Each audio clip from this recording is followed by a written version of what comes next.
নমস্কার। আমার চ্যানেলে পুরানো বন্ধুদের অনেক ভালোবাসা এবং আমার নতুন যারা বন্ধুরা আছেন তাদেরকে স্বাগত জানাই।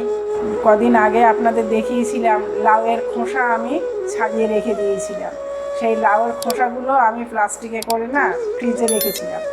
সেই লাউয়ের খোসাগুলো দিয়ে আজকে আমি আলু দিয়ে ভাজা করব। সিম্পল একটা গ্রামের রান্না, আপনারা দেখতে থাকুন। তাহলে চলুন, আমি একটু দেখিয়ে দেই। আমি সেদিন যে লাউর খোসাগুলো কেটে রেখেছিলাম, দেখুন কতটা মোটা মোটা করে কেটে রেখেছিলাম।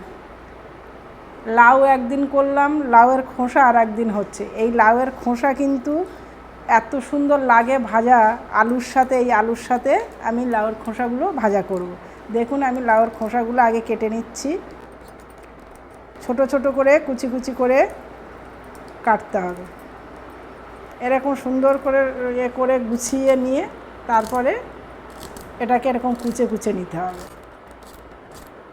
দেখুন আজকে আমরা লাউয়ের খোসাটা তো ফেলে দিই, কিন্তু লাউয়ের খোসা কিন্তু আমরা অনেকেই জানি লাউয়ের খোসাটা এইভাবে ভাজা করে খেলে খুব ভালো লাগে। দেখুন এরকমভাবে কাটতে হবে।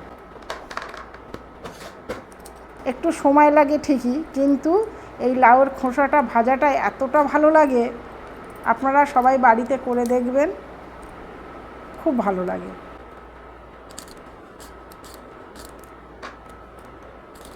এইভাবে সব লাউয়ের খোসাগুলো সুন্দর করে হাতে গুছিয়ে নিয়ে এরকম অল্প অল্প করে সব কুচে নিতে হবে। তাহলে দেখুন লাউয়ের খোসাগুলো কিন্তু আমি কেটে ফিরে আসলাম, কত সুন্দর লাগছে দেখুন। এরকম সরু সরু করে আপনারা কুচে নেবেন। অনেকে খেয়েছেন, আবার অনেকে খাননি। যারা খাননি তাদেরকে বলছি এইভাবে আপনারা করে দেখবেন, খুব ভালো লাগবে। আগে এইভাবে লাউয়ের খোসাগুলো সুন্দর করে কুচে নেবেন। এবারে এই লাউয়ের খোসা কোচা হয়ে গেল, আমি এগুলো জলে দিয়ে দিলাম। এবারে এর সাথে শুধু লাউয়ের খোসা তো ভালো লাগবে না, ওর সাথে একটু কী দেবো, আমি এরকম ছোট ছোট আলু নিয়েছি। খোসা ছাড়াবো না, কারণ নতুন আলু প্রায়, এর খোসা ছাড়ানো লাগবে না। ঠিক ওই রকম সেম প্রসেসে কিন্তু আলুগুলোও এরকম কুচে দেবো লাউয়ের সাথে। লাউয়ের খোসা এতে কিন্তু ভিটামিন প্রচুর। কারণ দেখুন আজকে আমরা সবাই জানে যেই সবজি হোক না কেন, সেই সবজির কিন্তু খোসাতে বেশি ভিটামিন থাকে, এটা আমরা সবাই জানি। এ দেখুন ঠিক আলুগুলো যেমন আমরা আলু ভাজা করি ঠিক সেরকমভাবে আলুগুলোকে কাটবেন। যেমন যেভাবে লাউর খোসা কুচি কুচি করে নিয়েছি ঠিক তেমনিভাবে আলুগুলো সব, এই কটা আলু আমি সব দিয়ে দেবো। আর ছোট ছোট আলু নিয়েছি কেন, যে এটা কাটা ছোট ছোট, এবার এখানে যদি বড় আলু দেই তাহলে মানাবে না, এই জন্যে আমি ছোট ছোট আলু নিয়েছি। সবজি কাটাও কিন্তু একটা আর্ট। আপনি যদি সবজিটাকে সুন্দর করে কেটে রান্না করতে যান তাহলে দেখবেন আপনার রান্নাটাও সুন্দর হবে।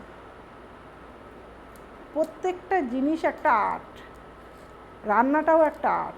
এইভাবে আমি সব আলুগুলো কুচে নিয়ে নিচ্ছি, তারপরে আবার আসছি। আপনারা কেউ ভিডিওটা কিন্তু স্কিপ করবেন না। স্কিপ করলে কিন্তু ভিডিওর মাঝখানে আমি কিছু কিছু জিনিস যেটা দেবো সেটা কিন্তু আপনারা তাহলে পাবেন না। ভিডিওটাকে স্কিপ করে যাবেন না। আমি আলুগুলো কেটে ফিরে আসছি। তাহলে চলুন ফিরে আসলাম। আমি লাউয়ের খোসা আর আলু একসাথে কেটে নিয়ে ধুয়ে ফিরে আসলাম। এবারে আমি কড়াই গরম হয়ে গেছে, তেল দিয়ে দিয়েছি, 4টে শুকনো লঙ্কা দিলাম।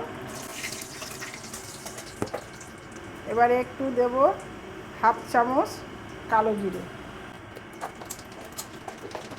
এবারে আমি কাটা আলু খোসা এবং আলু দিয়ে দেব।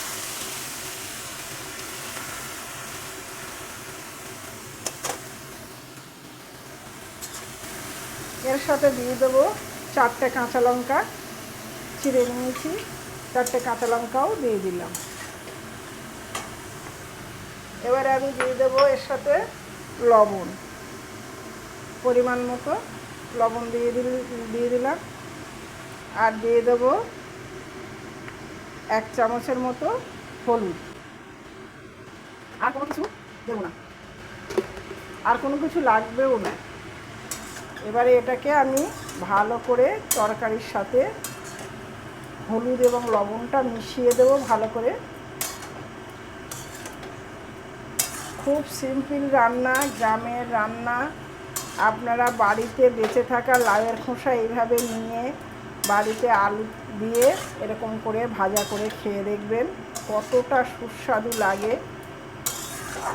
এবারে এটাকে সেদ্ধ বসাতে হবে, তার মানে কি একটু গ্যাসটা একটু আস্তে দেবো, ধিমে দেবো, দিয়ে আর আমি এটাকে ঢেকে দেবো।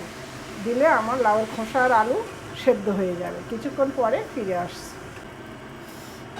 ঢাকনাটা খুলে দেখি, কারণ আমি কিন্তু একটু নেড়ে চেড়ে দিয়েছি কয়েকবার এসে।